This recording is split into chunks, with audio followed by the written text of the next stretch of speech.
আসসালামু আলাইকুম সবাইকে। কেমন আছেন সবাই? আশা করি অনেক ভালো আছেন। আমিও আলহামদুলিল্লাহ আপনাদের দোয়ায় অনেক ভালো আছি। তো এদিকে দেখতে পাচ্ছেন যে আমি একটা শাক ছিঁড়তেছি। আর এটা হচ্ছে সেচি শাক। অনেকেই জানেন যে এটা বাড়ির আশেপাশে বা হচ্ছে জমির আল যেটাকে বলে, বিশেষ করে ধান ক্ষেতের জমির আলের ওইদিকে হয়।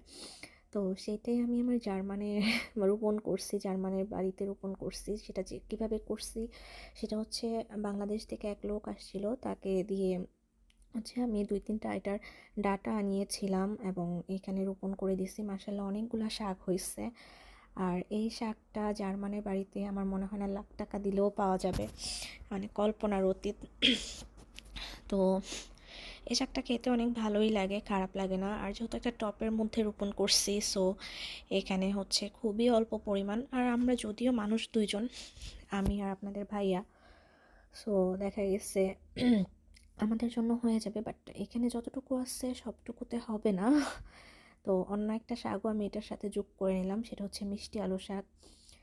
তো মিষ্টি আলু শাকটা দিয়ে হচ্ছে নোনা ইলিশ চিংড়ি মাছ দিয়ে খুব ভালো লাগে। আর ভাবছিলাম মিষ্টি আলু শাকটা মানে একদিন আলাদা করেই খাবো, কিন্তু যেহেতু মিষ্টি আলু শাকও অল্প, সেচি শাকটাও অল্প, তো ভাবলাম যে দুইটা একসাথে কম্বাইন করে খাই, মনে হয় ভালো লাগবে। তো এই তো আমার শাক পাতা ছিঁড়া শেষ। তো এগুলা হচ্ছে এখন মানে রান্না করার জন্য নিব। আর ভাবলাম যে আর কয়েকটা পাতা নিয়ে নিই, তো সেটাই করলাম, আর কয়েকটা পাতা নিয়ে নিলাম। তো ভিডিওটা দেখতে থাকেন, আশা করি ভালো লাগবে। আর আরেকটি কথা, অনেকদিন ধরেই ভিডিও দেই না, তো দেখা গেছে যে এভাবে ভিডিও না দিতে দিতে অনেক সময় ভিউজ কমে যায়, সাবস্ক্রাইবার কমে যায়। তো যদি আমার ভিডিওটা আপনাদের ভালো লেগে থাকে, প্লিজ আমাকে সাপোর্ট করে যাবেন, আমার চ্যানেলটাকে সাবস্ক্রাইব করবেন, পাশে থাকা বেল আইকনটা ক্লিক করে দেবেন, লাইক কমেন্ট করবেন। আর যারা সবসময় আমার পাশে আছেন তাদেরকে অনেক অনেক ধন্যবাদ।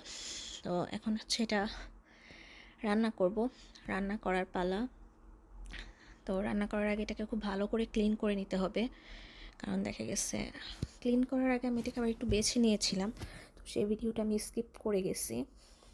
তো যাই হোক, এটাকে খুব ভালো করে ক্লিন করে নিতেছি, আর ক্লিন করে নিয়েই হচ্ছে রান্না করতে হবে।